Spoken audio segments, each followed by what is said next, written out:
وانا قلت يا هيا مفيش مروح هناك تاني. يا سلام، انت حتى مش عايز تكبر لباباك؟ استني يا هايه، هو انا بابا لوحده؟ انا باباك انت كمان، وبعدين انا هنا عوضا عن ابوك الله يرحمه. يرضيك كده يا بابا؟ بقالي 3 شهور بتحايل عليه ان انا ازور ماما، 3 شهور ومش راضي. طب ما تقولي لي الست امك عملت ايه؟ بص يا بابا هقولك، الموضوع استني بدأ. يا هايه، انا مش عايز اعرف اي حاجه. الشهاده لله يا حاج، امها ست غايه في الصعوبه، لا تحتمل. رفيق من فضلك ما تتكلمش كده عن ماما. استاذنا حضرتك ما حدش طلب شهادتك اصلا، ومش كفايه خيبتك؟ ها داخل على 40 ولسه ما اتجوزتش. بصراحه بقى انا اتعقدت من الجواز بسبب جوز الخيل دول، نموذج غير مشرف بالمره وغير مشجع، خناقات ونكد وسدة نفس. يا رفيق ما تلم لسانك يا جدع، ايه الطوب اللي عمال تحدفه ده؟ الله. وبعدين استنى يا اخويا انت راخر، ايه اللي انت عامله ده؟ حارم مراتك 3 شهور ما تروحش تزور امها، وبعدين ازاي يا هايه؟ ازاي يا هايه انا معاكي هنا اهوت 3 اشهر وما تجيبليش سيره عن اي حاجه؟ والله يا بابا انا فضلت ساكته عشان قلت يمكن يرضى، يمكن يهدى، يمكن يحس، لكن مفيش فايده. يا ابويا والله انت ما تعرف الست دي بتعمل فيا ايه. مش عايز اعرف وتعمل اللي هي عايزه تعمله. الله، في ايه؟ وبعدين التزم الادب يا جدع انت وانت بتتكلم عن ام مراتك، فاهم ولا لا؟ مش دي هي اللي كنا هنموت عليها ولا ايه؟ ايه اللي حاصل يا سي محمد؟ رقم 1 ما بتسمعش الكلام، فتعاقبها في امها. يا ابويا مفيش مره بتروح هناك غير وترجع بوزها مقلوب. انت اللي بتكون ضاغطني على فكره، انت اللي بتقضيها تليفونات، هترجعي امتى، هتروحي امتى، بتخليني افضل ماشيه بجري في الشارع من الخوف لارجع متاخره واتبهدل. وبعدين استنى يا سي محمد، هي مراتك دي انت واخدها من الشارع؟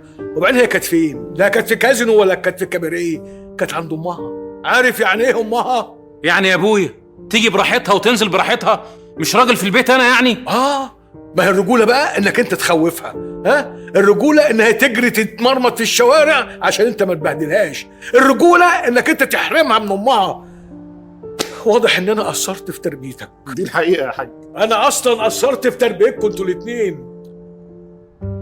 يا ابني الرجوله ان انت تبقى حنين، انك تحاجي على بيتك ده وتحافظ عليه وتقاوم نفسك عشان البيت يمشي، المركب تمشي.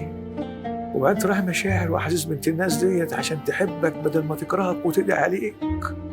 خليها تحبك وتحب قعدتها معاك وتحب كلامك وتسمع صوتها. والله يا بابا بقول له كده. يعني انت هي ما بتحبش قعدتي في البيت ولا وقفتك؟ ايه يا ابويا الكلام اللي بتقوله ده كمان؟ والله يا حاج انت بتدن في ملطه. انا مش هقول لك اللي انت بتعمله في مراتك ده هيعود لك في عيالك، عيل من عيالك هيعمله فيك في يوم من الايام. لكن انت قد قطع صله الرحم دي يا محمد يا ابني؟ ها قول لي هتقول لربنا ايه؟ محمد رد على الحاج، بيقول لك هتقول لربنا ايه؟ البيوت يا اولاد بتمشي بالرحمه، بالود اللي بتزرعوه ما بينكم. البيوت بتمشي بحبه عليك وحبه عليا. خلي يا ابني مراتك تزور امها وتبرها، خليها تشبع منها عشان بعد عمر طويل لا قدر الله امها مشيت كده ولا كده، الشمعة المنورة في بيتك دي ما تطفيش، ما تكرهكش، ما تزعلش منك يا ابني، ما تقلبش بيتك ضلمة، خلي بيتك جنة. ايه بقى؟ ماشي يا ابويا خلاص، ماشي حاضر. بص يا هيا انا هسيبك تروح هناك بس ايه يا جدع؟ والله يا حاج انت بتزق في جبل.